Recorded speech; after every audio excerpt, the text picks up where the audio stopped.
Viu, gente? Composição indireta. A gente prega, alguém escreve e dá uma coisa tão bonita. Eu pedi muito para Viviane cantar essa música aqui. Eu ouvi muitas vezes ela sendo cantada pela equipe de louvor lá na Plena de Icaraí, que a Viviane passou tanto tempo liderando a equipe de lá, inclusive. E quando ela compartilhou comigo como a música foi feita, eu falei assim, poxa, essa música tinha que cantar na Plena Rio também, né? Ela é parte nossa ali também. E aí, dessa vez, ela topou o desafio e trouxe, como ela disse, que a gente possa cantar mais vezes ela aqui. Eu quero convidar você a abrir a sua Bíblia, ou ligar a sua Bíblia, ou então, pelo menos, ler atentamente o texto que vai ser projetado nessa TV aqui atrás de mim. Tiago, no capítulo 4. Hoje nós entramos no capítulo 4 dessa carta tão rica, tão especial, tão cheia de instruções para nós que, de fato, nos permitam entender a Bíblia e, especialmente, essa mensagem de Tiago como, de fato, um guia prático para uma fé real, como a gente tem falado aqui durante esses meses que estamos refletindo nessa série. Hoje nós vamos ler nesse capítulo que é tão rico, que a gente não pode ter tanta pressa nele. Nós vamos ler os 3 primeiros versículos. Tiago, capítulo 4, versículos 1, 2 e 3. Diz assim, então, a Bíblia. De onde vêm as guerras e contendas que há entre vocês? Não vêm das paixões que guerreiam dentro de vocês? Vocês cobiçam coisas, mas não as têm. Matam e invejam, mas não conseguem obter o que desejam. Vocês vivem a lutar e a fazer guerras. Não têm, porque não pedem. Quando pedem, não recebem, pois pedem por motivos errados para gastar em seus prazeres. Vamos orar mais uma vez. Senhor, muito obrigado por essa manhã tão especial. Muito obrigado porque esse marco do início de uma nova semana na Tua presença faz toda a diferença na nossa vida. É que dos céus nos fale o Senhor Todo-Poderoso e que pela Tua palavra nós sejamos despertados, pela Tua palavra nós sejamos guiados, orientados, pela Tua palavra nós sejamos curados das enfermidades espirituais que talvez nos acometam e que em nome de Jesus nós saiamos daqui correspondendo, dizendo sim ao Senhor e à Sua palavra, em nome de Jesus. Amém. Se você já teve a experiência de ler o livro de Atos dos Apóstolos, e os cristãos costumam gostar muito do relato ali, do Novo Testamento, do livro de Atos, porque Lucas vai narrando ali para a gente a história do início da igreja. É muito comum você perceber alguns cristãos falando daquela igreja relatada no livro de Atos, até assim com uma expressão de saudosismo, como se eles tivessem vivido aquele tempo.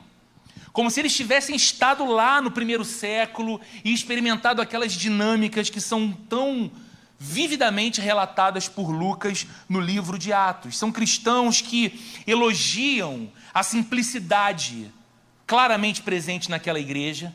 São cristãos que elogiam e se encantam com a comunhão que os crentes no primeiro século pareciam viver, orando uns pelos outros, honrando uns aos outros, suportando uns aos outros, estimando uns aos outros, estando em comunhão constante, priorizando o estar juntos, como família de Deus, como irmãos e irmãs.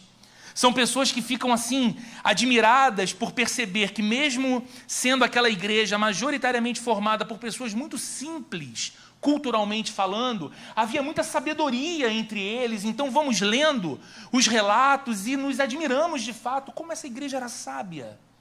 Sobretudo num tempo de tanta perseguição que eles enfrentavam, como eles tinham decisões sábias, impressões sábias mesmo na aflição.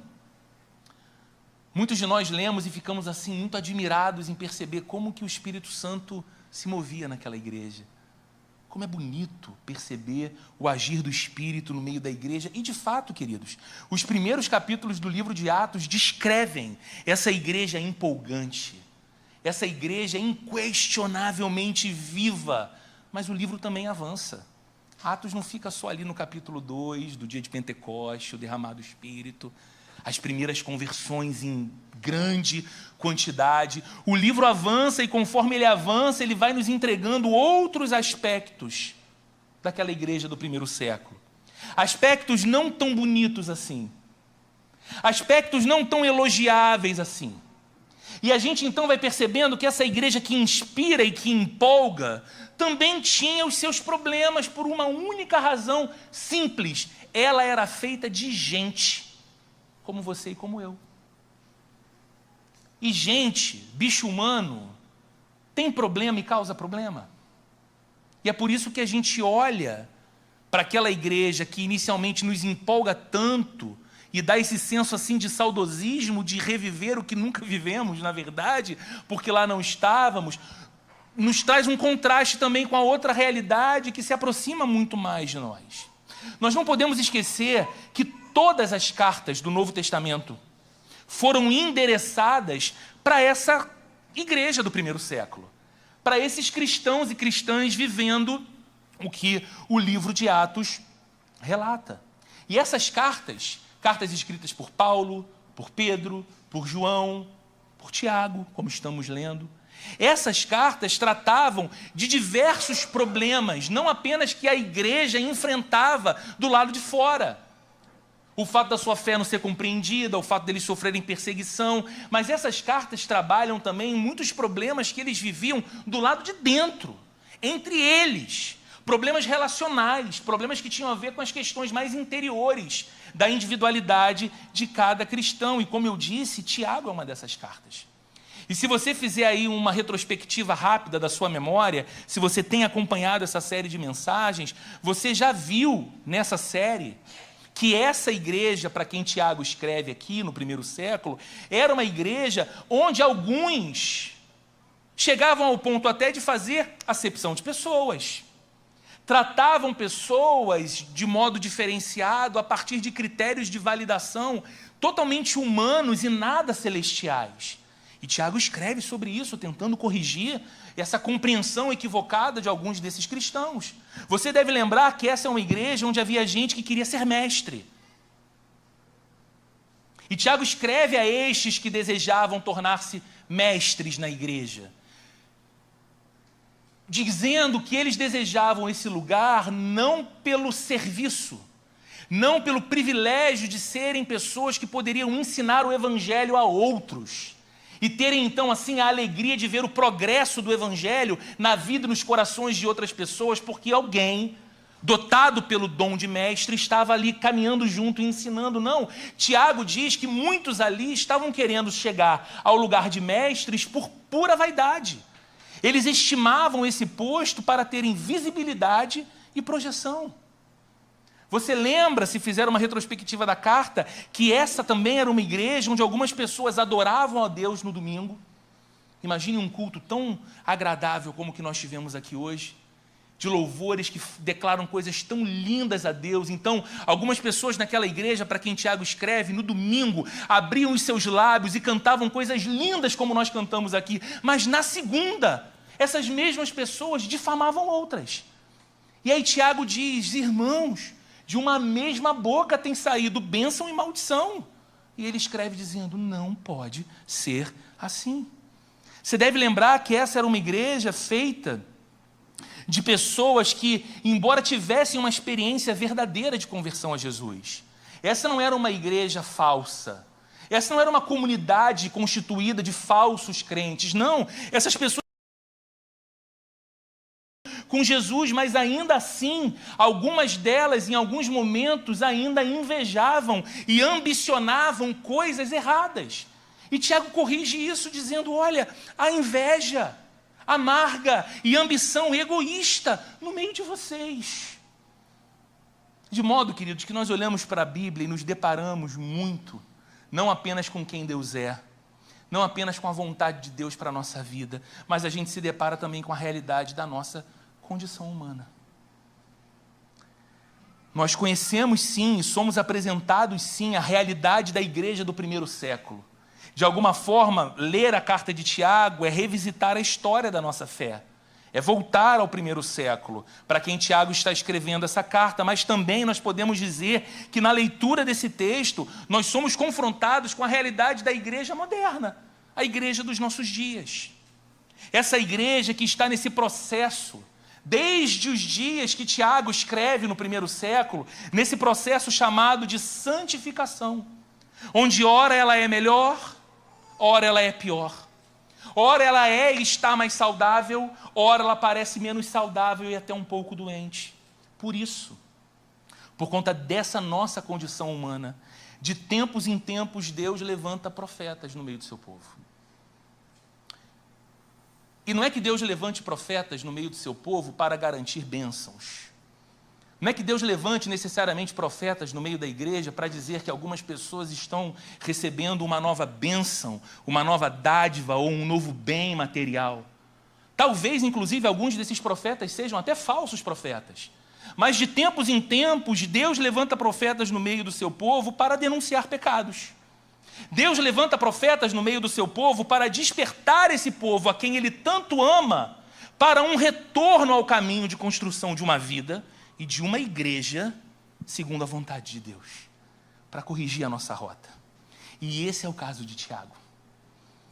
O grande pastor de Jerusalém é também um profeta usado por Deus para corrigir a rota da igreja de Jesus. E ele escreve para nos despertar mesmo. E talvez seja necessário uma autocrítica da nossa parte, entendendo que Tiago escreve para nos despertar, porque possivelmente nós estejamos adormecidos.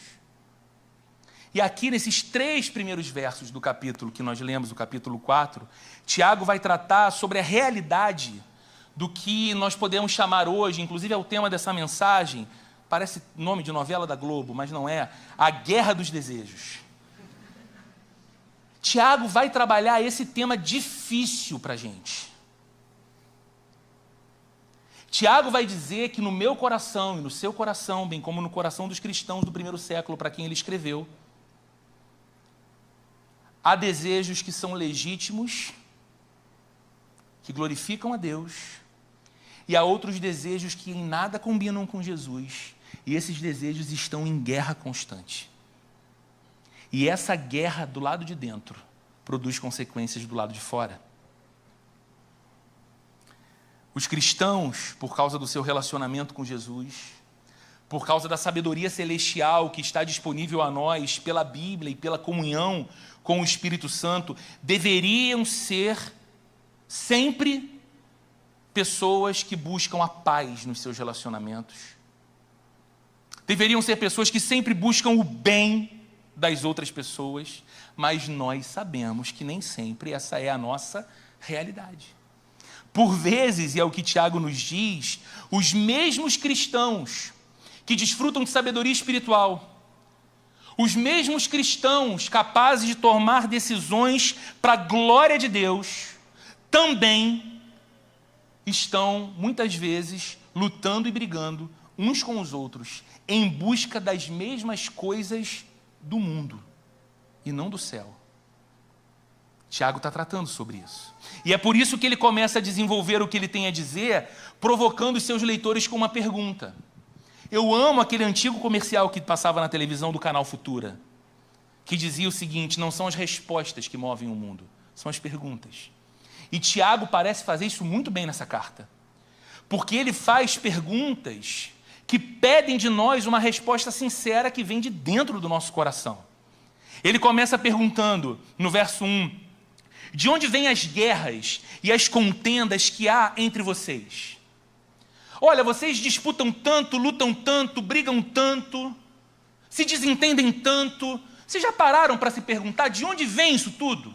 Onde nasce essa confusão toda? E aí a resposta dele vem imediatamente em seguida, só que com uma outra pergunta, dessa vez retórica. É uma pergunta que só pode ter sim como resposta. E a pergunta é essa, na continuidade do verso 1. Será que não vem das paixões que guerreiam dentro de vocês? Tiago está dizendo o seguinte: o problema das guerras entre vocês, O problema das lutas entre vocês, do desentendimento entre vocês, é fruto do problema das guerras que há dentro de vocês. A contenda entre os homens é um reflexo da contenda no interior do homem. Os nossos irmãos, para quem Tiago escreve, faziam guerra uns com os outros, porque eles mesmos estavam em guerra no seu coração. Mas de que guerra é essa que a gente está falando? Que guerra é essa? Que conflito interior é esse que Tiago está dizendo? Tiago diz que essa guerra nasce das paixões que guerreiam dentro do nosso coração. Essa palavra é muito importante. Sabe por quê? O termo grego, traduzido aqui como paixões, é a palavra redonê. Eu não sei se você já ouviu, talvez você já tenha ouvido rinodê. Talvez você já tenha comprado rinodê. Você pode até já ter vendido rinodê. Mas a palavra para paixões aqui é redonê. Ela é a originadora de uma outra palavra mais conhecida nossa, hedonismo. Hedonismo é a filosofia que prega o prazer como fim supremo do ser humano. Ou seja, que nós existimos para o prazer. Que o fundamento último da vida é encontrar e desfrutar de prazer. E prazer este, é claro, terreno. O hedonismo é a filosofia que ensina isso. E Tiago está dizendo então o seguinte: vocês estão em guerra uns com os outros, porque vocês estão em guerra interna, numa busca incessante por prazer. Vocês são alimentados por desejos que habitam o coração de vocês, que fazem vocês fazerem guerra com as pessoas. Porque vocês estão lutando para alcançar a satisfação do prazer que é alimentado dentro de vocês. Trata-se, queridos, de uma patologia. Que você não vai necessariamente no consultório médico para tratar, mas é um tipo de patologia ou de enfermidade espiritual. E Tiago dá detalhes dela no verso 2. Tiago começa a apresentar os sintomas dessa enfermidade na vida. Olha o que ele diz no início do verso 2. Vocês cobiçam coisas. Nessa guerra da paixão que está dentro de vocês, desses desejos que são alimentados dentro de vocês, vocês cobiçam coisas e não as têm. Matam e invejam, mas não conseguem obter o que desejam. Vocês vivem a lutar e a fazer guerras. Queridos, esse verso é muito forte. Por causa do hedonismo, essa busca incessante por prazer instantâneo, rápido. Os nossos irmãos lá da igreja do primeiro século invejavam, cobiçavam, brigavam uns com os outros e, se necessário, poderiam chegar ao ponto de matar para obter a satisfação dos seus desejos individuais. E talvez a gente olhe e fale, mas que cultura bárbara do primeiro século, Roberto, porque nós hoje, tudo bem que a gente pode querer demasiadamente algo que não é tão apropriado, ser classificado ali como uma cobiça. A gente pode até sentir uma pontinha aqui ou ali de uma inveja de alguém e até brigar, até romper um relacionamento, mas não, a gente não vai chegar ao ponto de cometer homicídio, não é? Só que muitas vezes o homicídio que a gente comete, ele também se dá do lado de dentro. É a decisão que a gente assume de que determinada pessoa morreu para a gente. Ela não tem nenhum valor nem dignidade se ela se coloca no caminho da obtenção do nosso desejo, da nossa vontade, do nosso prazer. Então percebe? Tiago diz que aqueles irmãos estavam dispostos a tudo para alcançarem a satisfação dos seus desejos. Lembra da música do Tim Maia? Vale tudo. Era o que eles cantavam. Vale tudo. Para alcançar o que eu quero, para saciar a paixão que inflama o meu coração e faz almejar e querer coisas, vale tudo. E talvez, queridos, se essa fosse a descrição de pessoas distantes de Deus, pessoas que não conheceram o amor de Jesus, pessoas que não tiveram contato com o poder transformador do Evangelho, o nosso assombro não seria tão grande. A gente diria, é verdade. Alguém sem Deus é capaz dos piores sentimentos, das piores escolhas, dos piores desejos. Mas nós sabemos que Tiago está escrevendo para cristãos. Tiago está escrevendo não para pessoas que estavam da porta para fora da igreja, mas da porta para dentro. Tiago estava escrevendo para pessoas que se depararam com o poder do Evangelho, o poder transformador do Evangelho. E isso nos assombra mais. E se formos honestos, vai nos assombrar mais ainda saber que essa mensagem não fica só no primeiro século para a espécie de vida que aqueles cristãos viviam, mas ela fala muito a nós e o nosso tipo de vida hoje também. Porque pensa comigo, essa não seria uma descrição válida para muitos que se autodenominam cristãos, frequentam cultos, sabem cantar louvores, aprendem de primeira a letra de Triunfante Graça e já cantam no culto, afirmam ser membros de igreja, mas apesar disso tudo, nunca se dão por satisfeitos na vida. É o tipo de cristão insaciável. Aí você pensa assim, mas ele deve ser assim também, insaciável na sua relação com Deus.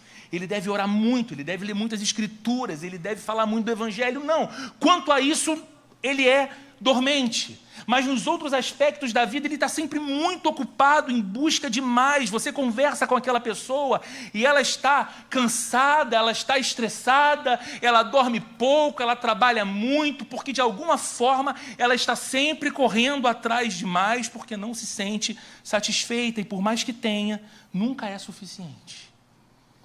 Nunca é o bastante para descansar, nunca é o bastante para aproveitar, nunca é o bastante para dizer: eu confio mesmo em Deus e não em mim. Pessoas que, dizendo-se seguidoras de Jesus, correm e correm e correm, mas nunca descansam. Conquistam muito, de verdade, conquistam muito, mas nunca estão plenamente realizadas. E são, sim, capazes de invejar, de mentir, de cobiçar, de trair, de brigar, tudo pela satisfação dos seus desejos. As paixões que guerreiam dentro de vocês, diz Tiago. E qual é o problema do hedonismo? Dos muitos problemas dele, qual é o grande problema do hedonismo? Talvez, se nós estivéssemos numa conversa em que o microfone fosse aberto para que você falasse, você daria algumas respostas e eu outras, mas talvez nenhum de nós daria a resposta que Tiago dá. Porque de maneira aparentemente estranha, Tiago liga o problema dessa busca por prazer imediato com o problema da oração equivocada.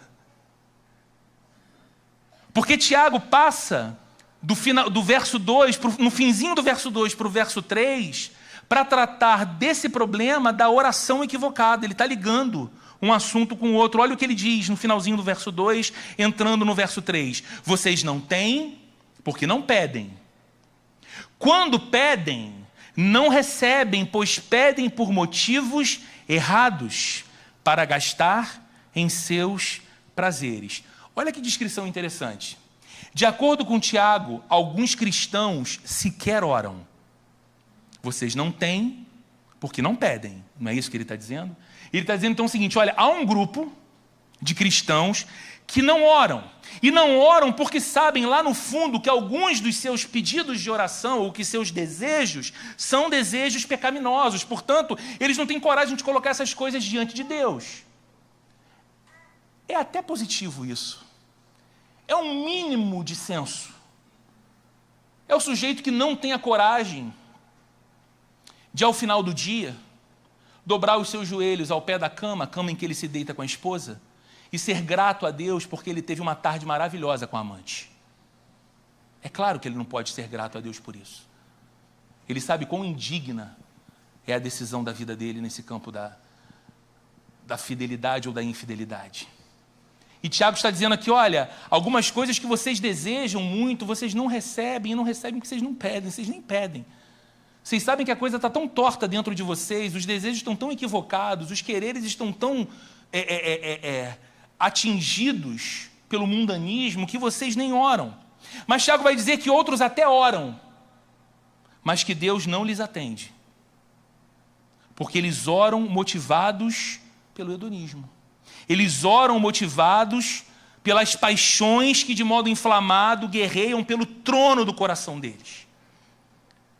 São aquelas coisas que vão ganhando importância dentro de nós e tentam ocupar o centro dos nossos afetos, dizendo: eu sou importante, se você der atenção a mim, se você me conquistar, você terá a alegria que busca, o prazer que espera, a satisfação que tanto almeja.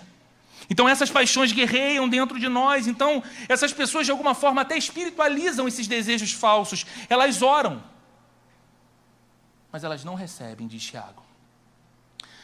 Porque elas oram querendo usar a Deus como um meio para alcançar os seus fins terrenos. E queridos, a oração tem em Deus o seu fim. Nós oramos para estar com Deus. Nós oramos a Deus por causa de Deus. É impróprio orar para fazer Deus um meio. É impróprio orar para fazer de Deus uma ponte que nos liga ao que nós realmente queremos, pois não pode haver no coração de um cristão algo que ele anseia e anela mais do que a própria comunhão dele com Deus. Então aqui cabe uma reflexão a nós. Será que esse texto não nos ajuda a entender a razão de algumas das nossas orações não serem respondidas? Será que aqui não há luz bíblica para nos ensinar por que algumas orações que fazemos não são respondidas? Que nós oramos e parece que o céu está fechado. E a gente se pergunta por que Deus não nos dá uma resposta. Diante desse texto, será que não nos chega que talvez seja porque nós estamos doentes, acometidos de hedonismo mundano, e motivados por ele só queremos mais do mundo, para mais prazer egoísta, e fazemos de Deus um provedor que nos dê aquilo que nós queremos, para que então, tendo o que nós queremos, sejamos felizes, tenhamos paz, nos sintamos seguros, enquanto Deus está o tempo todo dizendo em sua palavra: eu sou a sua segurança, eu sou a sua alegria, eu sou aquele que te dá uma vida plena. Você conhece o texto de Mateus capítulo 6, versos 9 e 10. O início da famosa oração do Pai Nosso. Quando orarem, Jesus nos ensinou, digam: Pai Nosso que estás nos céus, santificado seja o teu nome. Venha o teu reino. Seja feita a tua vontade, assim na terra como no céu. Mas por vezes, como é a nossa oração, irmãos? Tudo bem, você não diz palavra por palavra o que eu vou dizer aqui, mas o impulso que te leva a orar está revelado nessas palavras. Senhor, exalta o meu nome, agiganta o meu reino e realiza a minha vontade. Mas ele não é obrigado, porque Deus não é seu servo nem meu servo, porque Deus não é Papai Noel. A oração cristã não é barganha. A oração cristã não pode se prestar a intimidar a Deus. A oração que Jesus nos ensinou nos leva para um outro caminho. Santifica, Senhor, o teu nome no meu coração.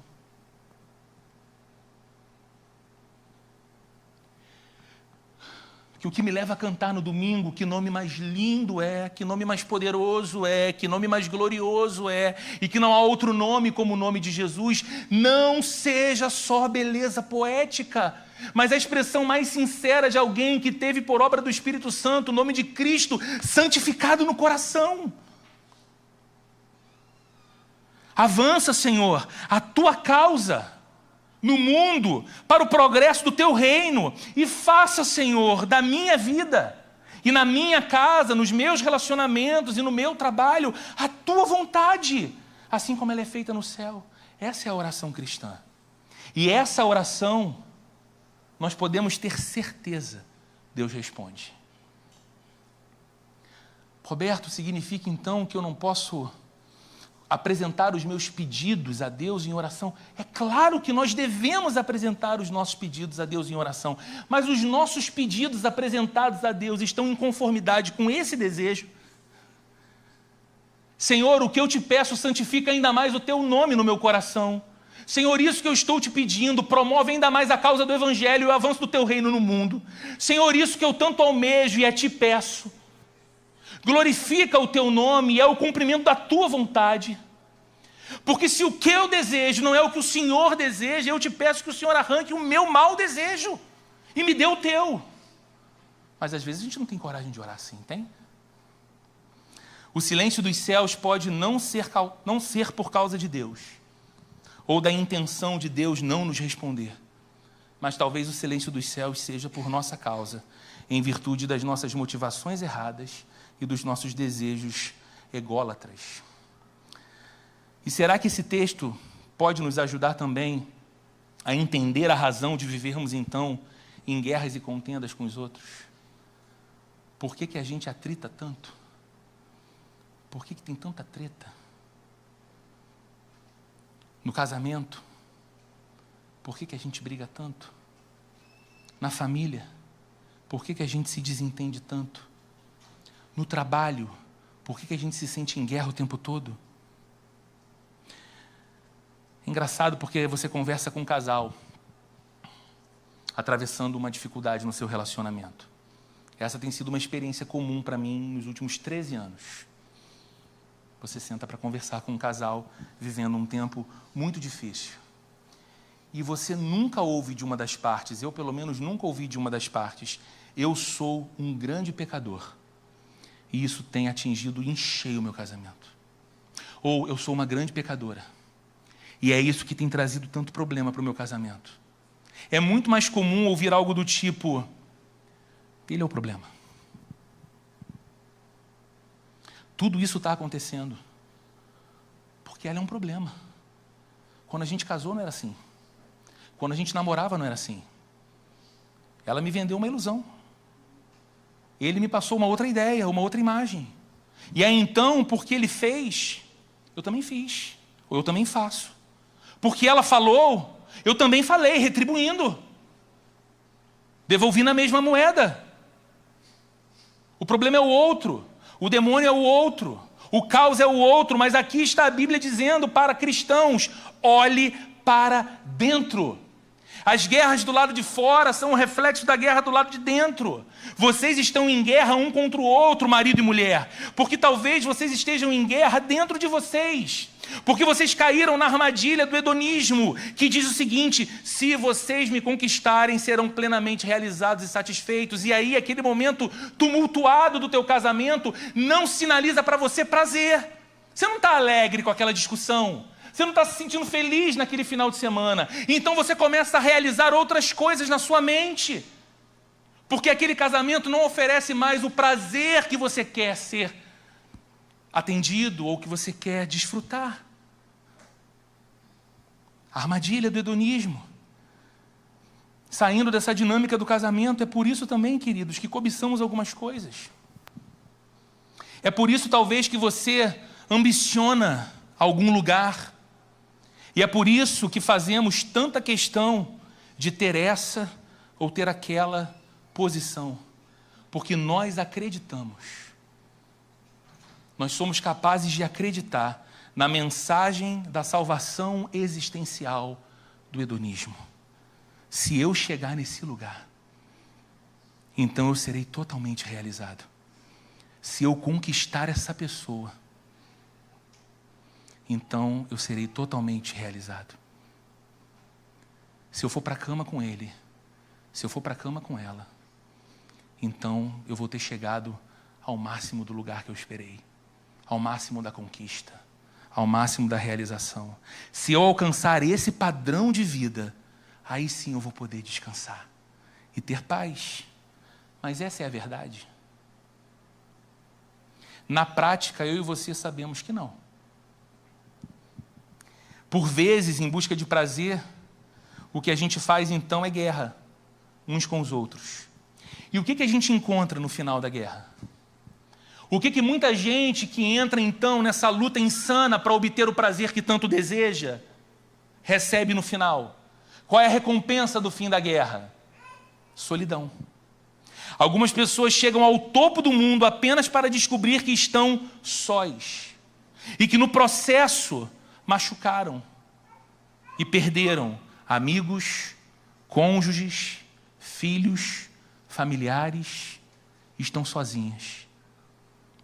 Você chegou no topo do Everest, mas vai morrer congelado lá em cima, sem ninguém para se preocupar com você ou para te resgatar. Pior do que isso, quando chegam ao tal topo, e então acham que serão, enfim, plenamente realizados, plenamente felizes, descobrem que não, que ainda não estão, que a satisfação passou, que o prazer evaporou. E por que isso acontece? Isso acontece porque todo desejo nasce da falta. Eu desejo o que eu não tenho, de modo que quando eu alcanço aquilo que eu desejava, no instante seguinte eu já não o desejo mais. E essa minha paixão em guerra no coração, esse ímpeto hedonista que habita meu coração, vai imediatamente me fazer estabelecer um novo alvo, uma nova meta, uma nova conquista, uma nova posição, dizendo, falta mais um pouco, e chegando lá, aí sim você terá paz, alegria, satisfação. O problema, meus irmãos, não é necessariamente o prazer.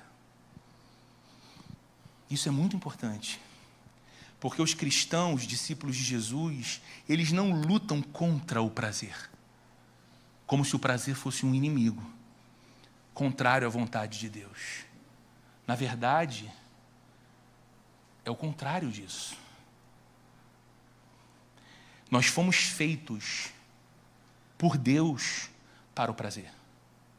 Ansiar pelo prazer está na nossa condição humana, porque Deus nos criou com esse propósito: encontrar prazer, ter deleite, desfrutar de prazer. Sabe qual é o problema? O problema não é o prazer.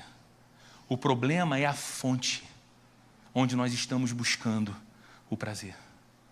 Porque você e eu fomos criados por um Deus glorioso para que encontrássemos nele todo o suficiente prazer que a nossa vida precisa. Mas a Bíblia vai dizer que a gente toma caminhos diferentes. Através de Jeremias, esse texto vai ser projetado, eu acho, Jeremias no capítulo 2, verso 13, Deus diz assim: o meu povo cometeu 2 crimes. Olha que expressão forte.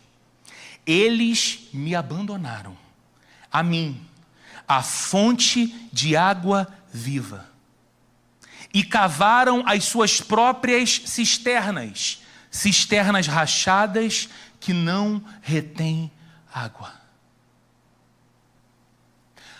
Olha como que Deus está dando o diagnóstico do seu povo através do profeta Jeremias, dentro do contexto que eles estavam vivendo. Eles me abandonaram, a mim, a fonte da água viva. Sabe o que Deus está dizendo? O meu povo, que encontraria e encontrou sempre plena saciedade em mim, a fonte que os dessedenta, eles me abandonaram.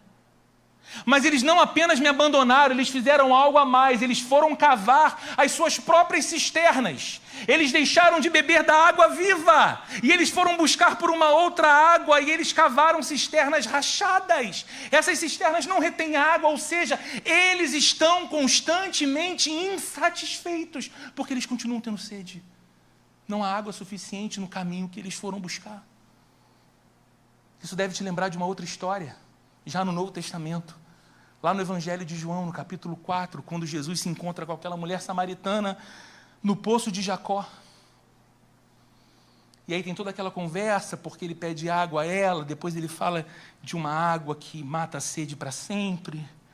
E aí então ele diz: se você beber dessa água do poço, símbolo do prazer terreno, e aquela era uma mulher que pautava a sua vida em busca desse prazer, você terá sede outra vez.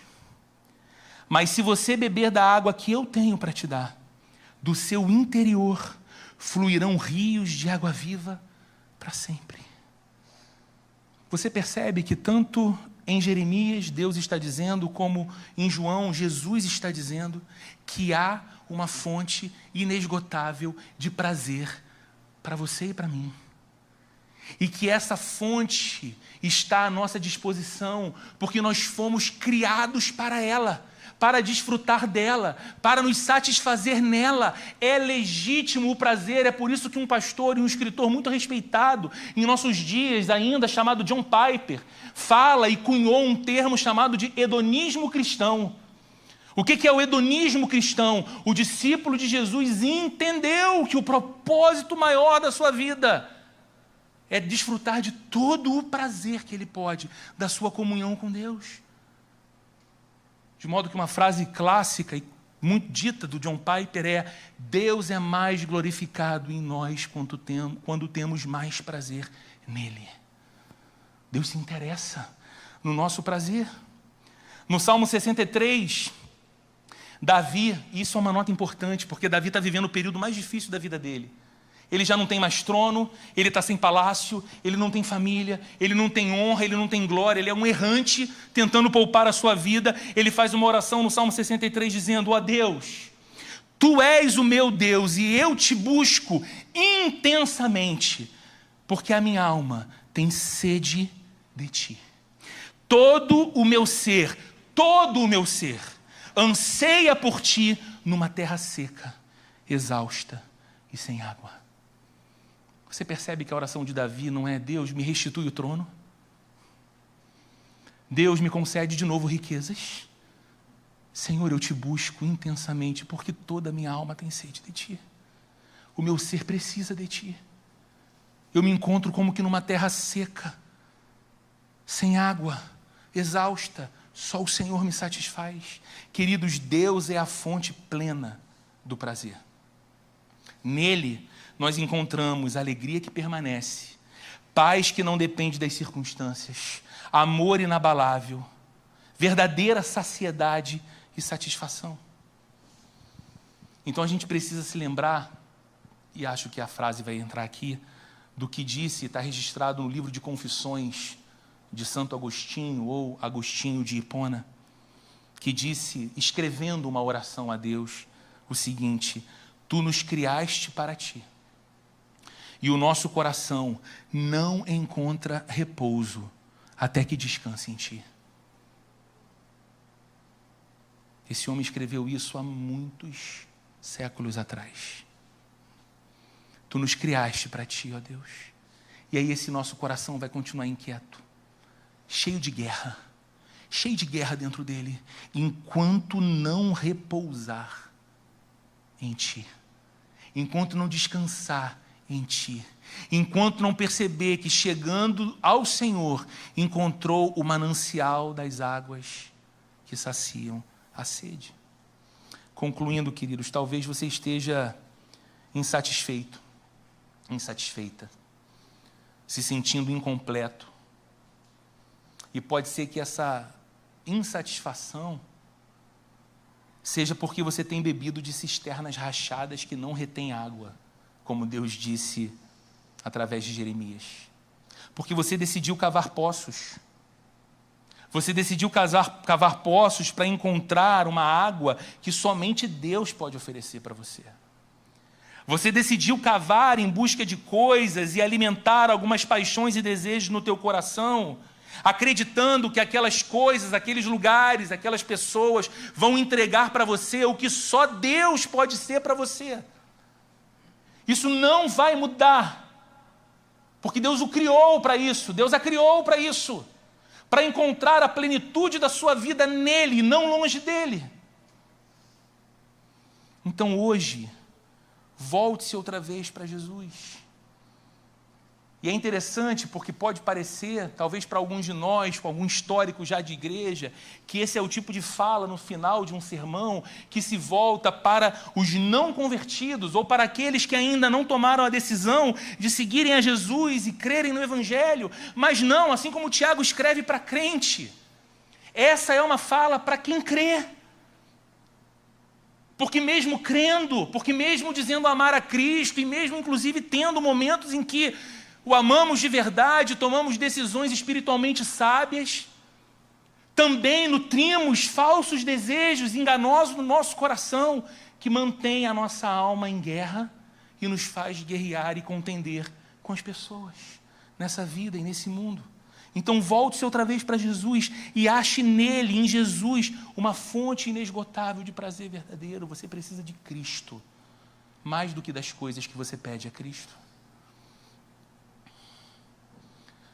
Você precisa de Cristo mais do que das coisas que Ele pode te dar. Você quer fazer guerra? A gente pode fazer guerra, mas guerreie então pela coisa certa. Quer guerrear no casamento? Vai ter gente aflita uma hora dessa, né? Tudo que eu quero é paz, pastor, em nome de Jesus. Não aguento mais uma semana de atrito. Você quer guerrear no casamento? Faça isso, levando o seu relacionamento para um nível mais profundo de intimidade com Jesus. Guerreie no seu casamento, tornando ele mais espiritual, tornando a sua casa uma casa mais cheia de adoração ao Deus que criou vocês e casou vocês para a glória dele. Encha a sua casa da beleza do Evangelho. E eu não estou falando de decoração, de quadros com textos bíblicos, de fotos. Eu estou dizendo perfume a sua casa com uma genuína adoração a Deus. Diga e lembre a você e ao seu cônjuge, e juntos lembrem aos céus: este lar é teu, Senhor, lugar da tua habitação. Queremos glorificar o teu nome aqui, queremos ser mais íntimos do Senhor, queremos levar o nosso casamento para esse lugar em que somos mais sensíveis à tua voz, nos dando sabedoria sobre como conduzir os múltiplos processos dessa casa e desse relacionamento. Você quer guerrear no trabalho? Ah, Roberto, estou cansado disso já, toda semana é luta lá. Eu já chego armado com escudo, atento, porque é tanta gente falsa, é tanta gente perigosa. Ok, você quer guerrear no trabalho? Guerreie por coisa grande. Coisa grande, não é por coisa pequena, por coisa grande. Por exemplo, pela satisfação eterna dos seus colegas de trabalho, quando eles se entregarem a Cristo e se tornarem herdeiros das promessas celestiais. Quer guerrear por coisa grande no trabalho? Apresente Jesus para os seus amigos de trabalho. Apresente Jesus, salvação de Deus e alegria eterna para o coração. Fale de Jesus. Aponte para Jesus. Seja tão apaixonado por Jesus que você não consegue se conter. Da sua boca sairá testemunho sobre Cristo. Não é que você vai ser chato, não é que você vai ser oportunista, não é que você vai ser uma pessoa que no momento mais impróprio fala alguma coisa só para dizer que falou da sua fé ou da sua igreja. Não, não é isso. É que você está tão mais íntimo de Jesus que você não consegue não falar do seu melhor amigo. Você não consegue. Guerreie por coisa grande. Você quer guerrear entre nós?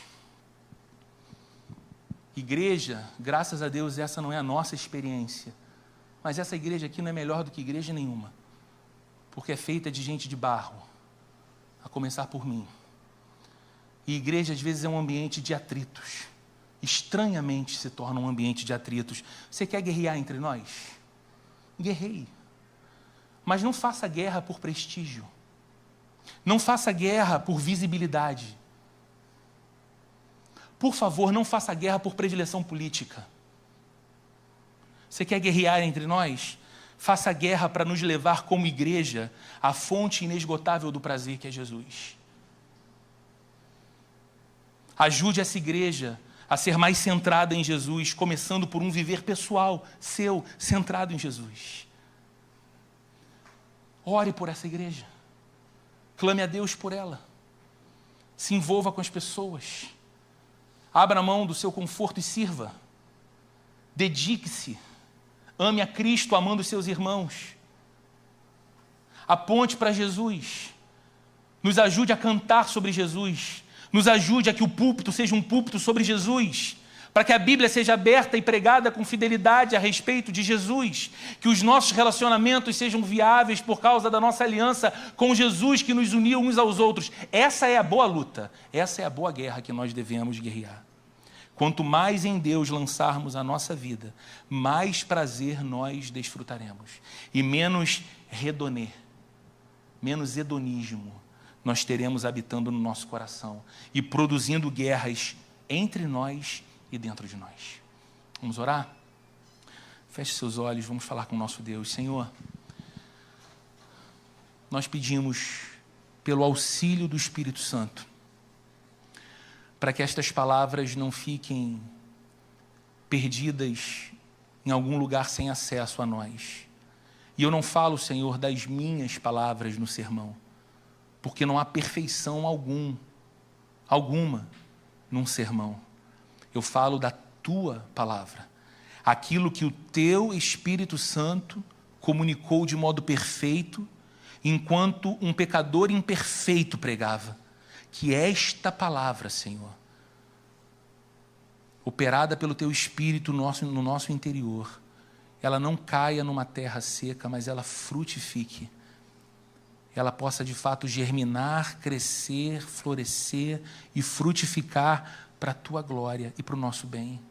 Senhor, nós temos tanta sede de prazer, e nós saciamos isso em tantos momentos. Buscamos isso numa boa comida, buscamos isso ao acompanhar o nosso time de futebol, buscamos isso num momento agradável com amigos, numa viagem que fazemos, nas coisas mais legítimas, mas também nós buscamos muitas vezes um prazer em coisas que não podem ser para nós o que só o Senhor pode ser. Nos perdoa, Senhor, pela nossa idolatria. Nos perdoa, Senhor, pelo nosso pecado de estabelecer falsos deuses no trono do nosso coração e dizer sim a falsos e enganosos desejos. Tem misericórdia de nós, Senhor, quando o nosso coração está cheio de hedonismo mundano que nos cauteriza e nos insensibiliza para a Tua presença e para a Tua palavra e para a Tua vontade. Mas porque somos Teus e não nossos, guia-nos pelo Teu caminho, Senhor, e ajuda-nos, Senhor. Aviva o nosso coração, Senhor, e enche o nosso coração de pleno prazer, quanto mais caminhamos ao Teu lado, em comunhão contigo, em nome de Jesus. Que o amor de Deus, o nosso Pai, a graça de nosso Senhor e Salvador Jesus Cristo, e a comunhão e a consolação do Espírito Santo, esteja presente com cada um de nós nessa nova semana, e para todo sempre. Amém.